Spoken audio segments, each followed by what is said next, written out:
We're going to finish with probably our meatiest interview. This is my journalism dad.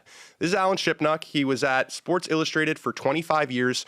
Just an incredible writer. I have so much respect for the books that he's written because I've toyed with writing a book. It is so much work I can't even fathom, and he pumps them out. I'm also a little bit jealous that he existed in a time where you could just work on one story for the whole week, and that was your content. Meanwhile, I'm cranking out like TikToks, way more than anyone should post on TikTok. Alan, you joining us live on the line.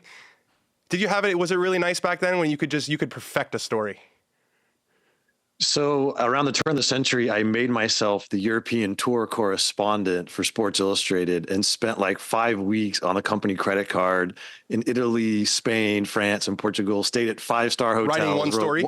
One story, no internet. I mean, I caught the the tail end of the glory years of print, and it was delicious, and I miss it every day. But, it's also nice to be productive. I do enjoy going to the majors now and pumping out 7 or 8 stories a week. But I'm not that old, but I'm a dinosaur. I came up before there was cell phones.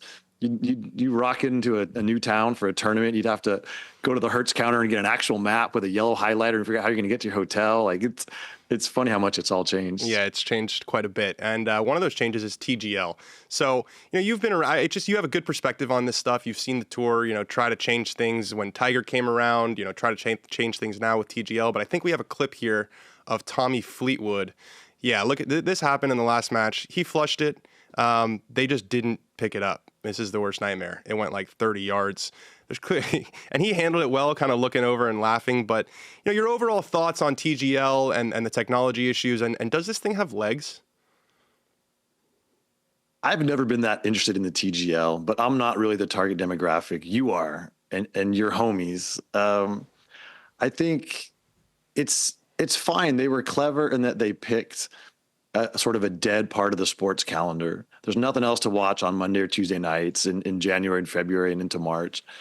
And it's just mindless entertainment. It's not really competition. It's impossible to care who wins or who doesn't care.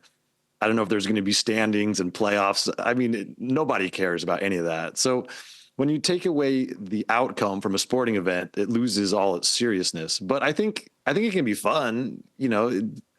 It's better than watching, old Golden Girls reruns or something. Like it's golf. You get to see some cool shots. You get to hear a little banter. But it's a way for them to get Tiger involved too, right? Like Tiger can't really play tournament golf. Yeah, but I mean, what makes Tiger is that he would rise to the moment in the biggest tournaments in the world. He would make history. Like nothing he does, the TGL matters. And he's not that great on camera. I mean, you've been around him. He's kind of a nerd. He's kind of stiff. Like I love you. The idea that they're going to mic these guys up and that's going to carry the whole show is funny because most of them have no personality or no needle. So it's like, I don't object to it. If people are watching golf and enjoying golf when they normally wouldn't, I mean, that's good for everybody, but I can't pretend to be excited about it. And I don't know how much legs it has. There's so much money and juice behind it that it'll certainly endure. And the ratings haven't been terrible. So, I mean, it's going to be around, but I think to get fans to actually care about who wins or loses these, matches, games. I don't know. That's a stretch. Yeah, I have spent time around Tiger, but it was mostly Tiger 2.0. You were there. What was your first year on covering the tour? 94. Yeah, so you were there even before Tiger. So, I wanted to ask you about this. I feel like you're the perfect person. So much written about his relationship with his dad. That is what everyone seems to focus on. But tell me about his relationship with his mom. Yeah, Earl got all the credit for Tiger's mental toughness because, everyone knows he was a Green Beret and he'd play these mind games with Tiger when they were competing. But Tita was by far the fiercest personality in that family. She was the enforcer. She set the rules and she enforced them because Earl was kind of a softie. Like, Tiger couldn't touch a golf club until after he finished his homework. That was Tita's rule and she enforced it. And she's the one who made it personal. If there was an older player who's more accomplished than Tiger, she got into his head about how he had to dominate that person. And even as Tiger made it to the tour, that still existed. And Tita loved to talk smack about Phil Mickelson and Davis Love and Greg Norman and all these people who Tiger quickly usurped. And Tita was the one who had the edge, and she was fiercely competitive and protective of her son.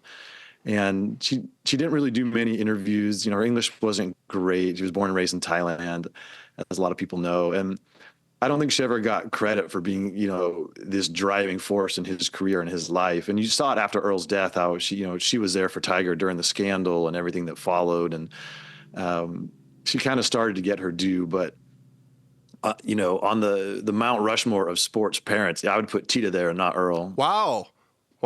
Giving her some flowers. Yeah, I mean, this really hit like a gut punch. I mean, like you said, you wrote a book on Phil. I think we got a picture here of the cover. Phil, the rip-roaring biography of golf's most colorful superstar.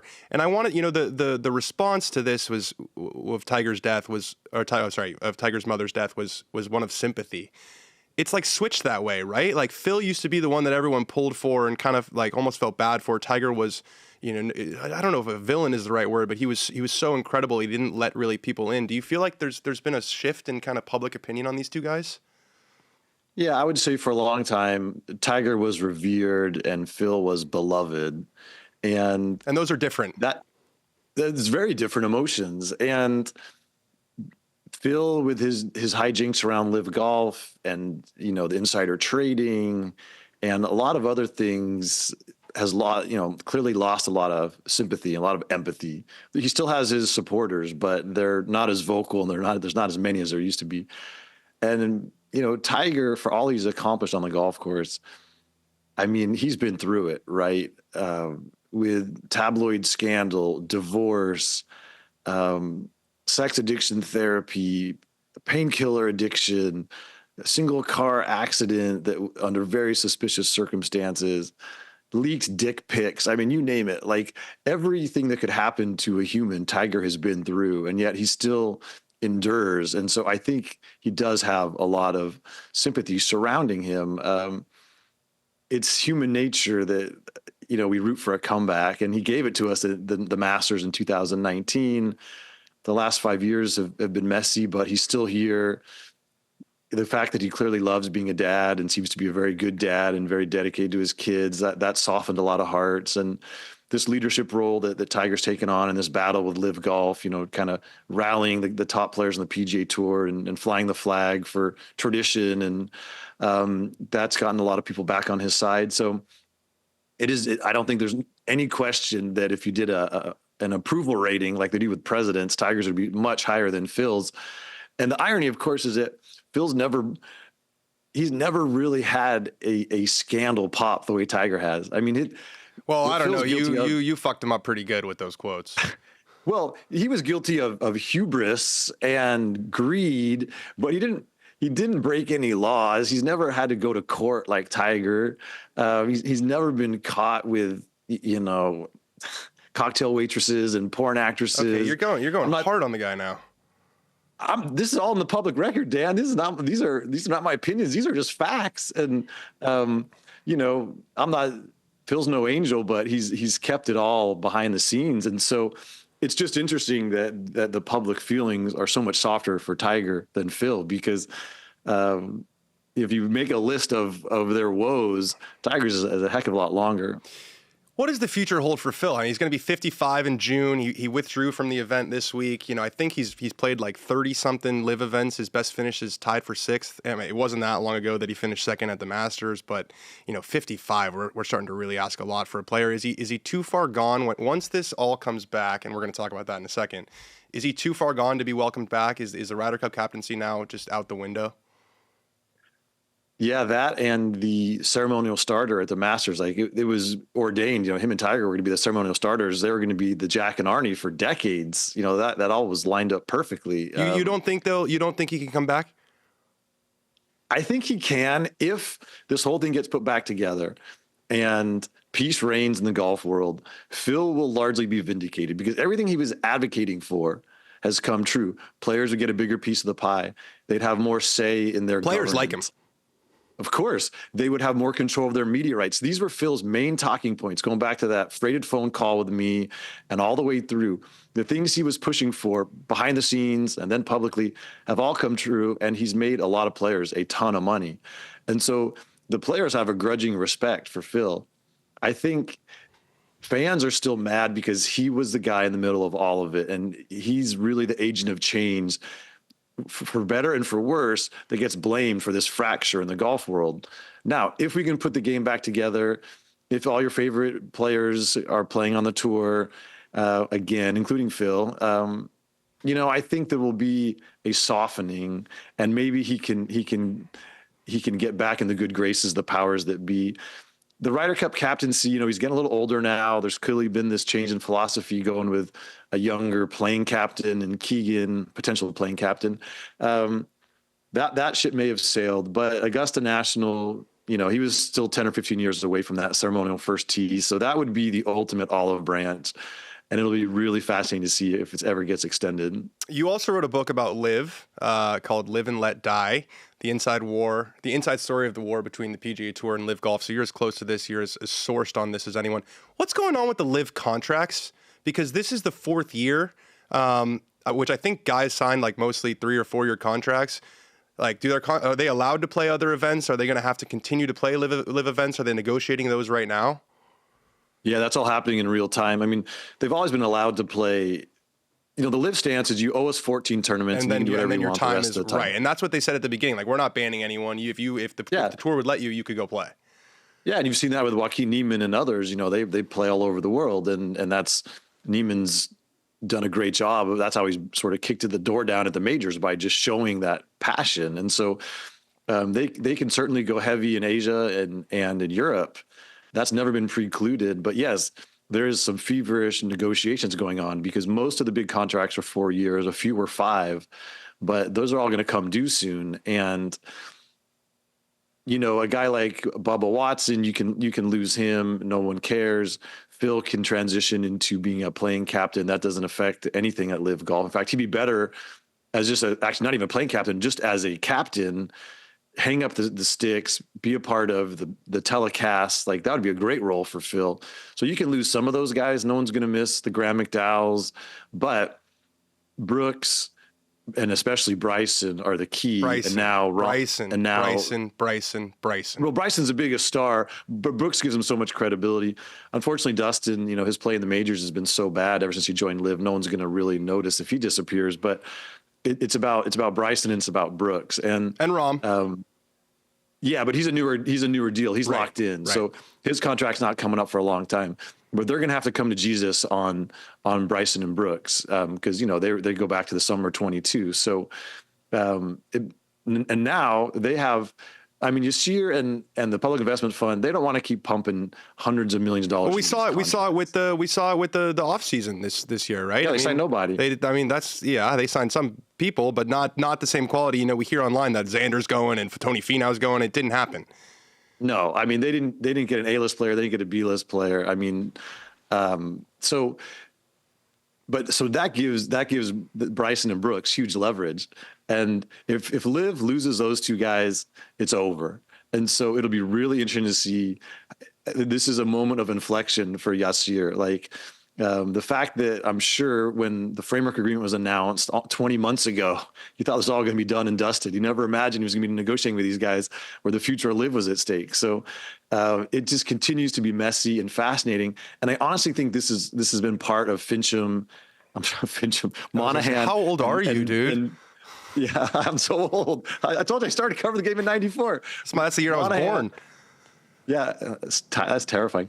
Monahan, Tiger, Cantlay, and Spieth, who are kind of running things for the tour, they've been slow playing this on purpose, because they've game planned this, and they know that the longer this drags out, it tilts back towards the tour, the advantage in these negotiations, because these contracts run out. Guys are antsy. Guys are unhappy on LIV, and so.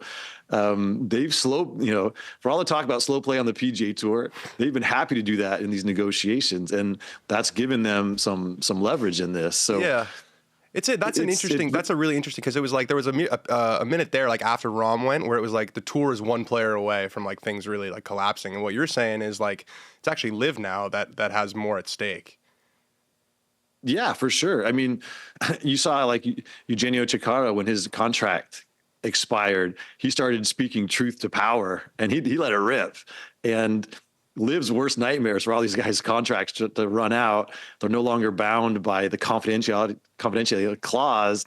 They can say whatever they want about everything, and it's going to get messy. It's going to get noisy. And so they've got to keep these guys in the fold. It's great. It would seem like a win that the LIV got the Fox Sports deal, but then you saw the numbers on Fox Sports too. And everyone cooks the books on these numbers. I never know what to believe anymore. Yeah. Because there's streaming, there's not streaming, but that 12,000 figure that was thrown around, whether it was true or not, was like so devastating, because felt like this was a new chapter for LIV. They're finally on a real network, and they played under the lights to try and make the TV times work better, and it was just like a fart in church. And so I don't know. I've given LIV the benefit of the doubt from the very beginning. I've always treated it as a serious endeavor, but here we are in year 4, they still can't find an audience. They're still struggling to find good venues. They're more or less pulling up stakes in the entire United States market and playing internationally, which makes sense from a perspective of getting a local crowd and maybe getting some rights fees from those cable regions, but makes it even harder to draw American audience. And it just feels rudderless. They couldn't sign any players this year. This is do or die, like these negotiations. If they can find a pathway for their players back on the tour, if they can create 4 or 8 spots for tour players to come over and play in the LIV events and add some juice to it, I think LIV can find a way forward. But it just feels like it's lost a lot of momentum. My last question for you: there's rumors you're working on a new book. I don't know if you've announced it. Can you tell us? Yeah, it hasn't been a big splash announcement, but people know. Well, let's splash it. Let's make a splash. You're writing a book about Rory. Yes, about Rory McIlroy, who is undeniably the most interesting player of the post-Tiger era, and he's getting more interesting. The heartbreak at Pinehurst, the continuing off-course drama. He's had a big life. He's been Rory, like, you have to measure his age in dog years. He's been playing for so long, and so much has happened. And he's on this endless quest to finally redeem his whole career and achieve his potential and win these majors that have eluded him for 11 years, which is absolutely mind-boggling. And I just think he's a fascinating character. We know he's a great talker. He's a pretty deep thinker. He's become a little more polarizing. And so I think Rory's really the only modern player who could actually carry a book as far as the scope of his life, the depth of his thinking, and the passion that he kind of inflames. So it's a fun project. I've had a lot of phone calls in Ireland. I wake up in California. It's a big I start calling people in Ireland. It's 5, 6 p.m. and they're very chatty. And so it's been a lot of fun. And of course, I'm talking to people on the PGA Tour and on LIV. And Rory, he creates emotion. That's why the Phil book worked, because love him or hate him, Phil evokes emotion. And I think Rory's in that same camp now. Absolutely. I can't wait to read it. Thank you so much for joining us, Mr. Wait, don't try and end this yet. I just want to say congratulations on the show. Oh, I think this is super cool that you're doing this. You've made yourself the Johnny Carson of professional golf. I remember when you're a little grasshopper on the beat, you had no clue, just a little poo butt out there. And I'm proud of you, and I'm excited this is happening. So way to go. Thanks, buddy. I appreciate it. We'll see you again soon, I'm very sure.